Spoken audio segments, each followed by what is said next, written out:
குழந்தைகளுக்கு தாய்ப்பால் கிடைப்பதை உறுதி செய்வதற்காக தாய்மார்களிடையே விழிப்புணர்வு ஏற்படுத்தும் வகையில் கடந்த 1992ஆம் ஆண்டு முதல் உலக தாய்ப்பால் வாரம் முன்னெடுக்கப்பட்டது.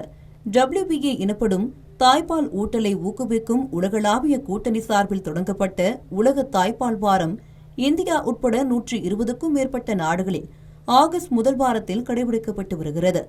தேசிய குடும்பநல ஆய்வின்படி இந்தியாவில் பிறக்கும் குழந்தைகளுக்கு முதல் 6 மாதங்கள் முழுமையாக தாய்ப்பால் வழங்கும் விகிதம் 63.7%, தமிழகத்தில் 56% உள்ளது.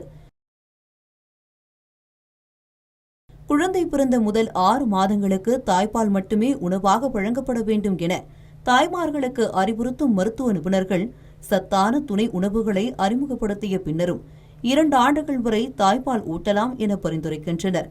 தவிர்க்க முடியாத மருத்துவ சூழல் ஏற்பட்டால் மட்டுமே மருத்துவரின் ஆலோசனையை பெற வேண்டும் என்றும், பால் பவுடர்களை தாய்மார்கள் தாங்களாகவே விருப்பத் தேர்வாக மாற்றக்கூடாது என்றும் தெரிவிக்கின்றனர்.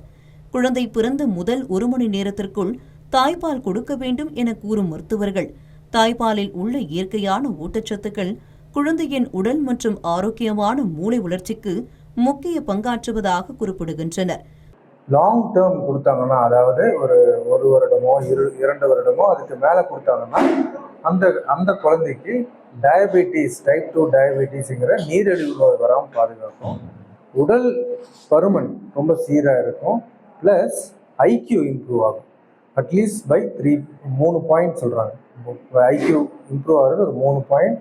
So they will become naturally இன்டெலிஜென்ட்டாக இருக்கிற குழந்தைங்களாக இருப்பாங்க. ஸ்கூல் பர்ஃபார்மன்ஸ் நல்லா இருக்கும். நல்ல ஜாப் பிளேஸ்மெண்ட் இருக்கும். நல்லா சம்பாதிப்பாங்க.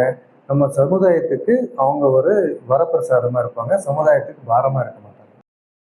வயிற்றுப்போக்கு, நிமோனியா போன்ற தொற்றுகளில் இருந்து குழந்தைகளை பாதுகாக்கும் தாய்ப்பால் எதிர்காலத்தில் உடல் பருமன் மற்றும் நீரிழிவு நோய் ஏற்படும் அபாயத்தையும் குறைப்பதாக மருத்துவ நிபுணர்கள் விளக்கமளித்துள்ளனர். தாய்ப்பால் அளிக்கும் பெண்களுக்கு மார்பக புற்றுநோய் மற்றும் கருப்பை புற்றுநோய் தாக்கும் அபாயம் கணிசமாக குறைகிறது என்றும், சில வகை நீரிழிவு நோய்களில் இருந்து விடுவிக்க உதவுவதாக மருத்துவர்கள் தெரிவிக்கின்றனர்.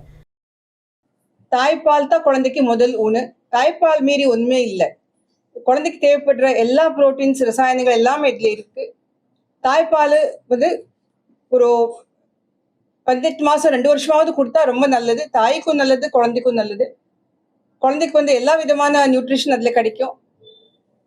தாய்ப்பால் கொடுக்கறதுனால குழந்தைக்கும் தாய்க்கும் நல்ல பாண்டிங், குழந்தைங்களும் ரொம்ப ஹெல்த்தியா கான்ஃபிடென்ட்டா இருக்கிறாங்க. அதே மாதிரி தாய்க்கும் தாய்ப்பால் கொடுக்கும்போது வெயிட் அதிகமா வராது. இல்லைன்னா குழந்தை பிறந்த பெண்கள் வந்து நிறைய வெயிட் போடுறாங்க. இது கொடுக்கறதுனால தாய்க்கும் வெயிட் லாஸ் ஆகுறதுக்கும் நல்லது. ஃபியூச்சர்ல வந்து மார்புல கட்டிகள் வராம இருக்கிறது நல்லது. தாய்மார்களின் உணவு முறை குறித்து சில தவறான நம்பிக்கைகளும் சமூகத்தில் நிலவுகின்றன.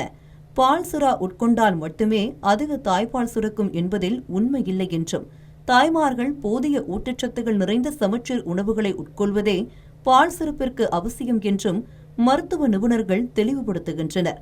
தாய்ப்பால் என்பது குழந்தைகளுக்கான உணவாக திகழ்வது மட்டுமின்றி இது சாப்பிட்டாதான் பால் வரும் அப்படின்னு எடுத்துட்டா, இன்னைக்கு நான் ஒரு 2-3 வகையான ஹாஸ்பிட்டல்ல ஒர்க் பண்றேன். ஒரு இடத்துல மேலிடத்து ஆளுங்க மட்டும் இருப்பாங்க, சில இடத்துல ரொம்ப ஏழ்மையானவங்க இருப்பாங்க. அவங்க கிட்ட போய் நான் பாதாம் சாப்பிடுங்க அப்பதான் பால் வரும்னு சொன்னா அவங்க கொடுக்கவே முடியாது. ஸோ இந்த ஃபுட்டு சாப்பிட்டாதான் பால் வரும்னு எதுவுமே கிடையாது. உணவு நல்லா எடுத்துக்கணும். பிரெக்னன்சியில் உங்களை நீங்க எப்படி பார்த்துக்கிறீங்களோ அதே மாதிரி காய்கறி, பழங்கள், உங்களால என்ன சக்தி முடியுமோ அது. உங்களால கொய்யாப்பழம் வாங்க முடியுமா, நீங்க அதை சாப்பிடலாம். உங்களால ஆப்பிள் முடியுமா, ஆப்பிள் வாங்கலாம். பட் இந்த சாப்பாடு தான் பால் வரும்னு இல்லை, எல்லாமே சாப்பிடணும். இது பேலன்ஸ்டா எடுத்துக்கணும் அப்படின்னு சொல்றோம். சுறா சாப்பிட்டா பால் வருங்கிறது ஒரு மித்து தாங்க. சில பேருக்கு கோவம் வரும் நாங்க இதை சொல்லும் போது.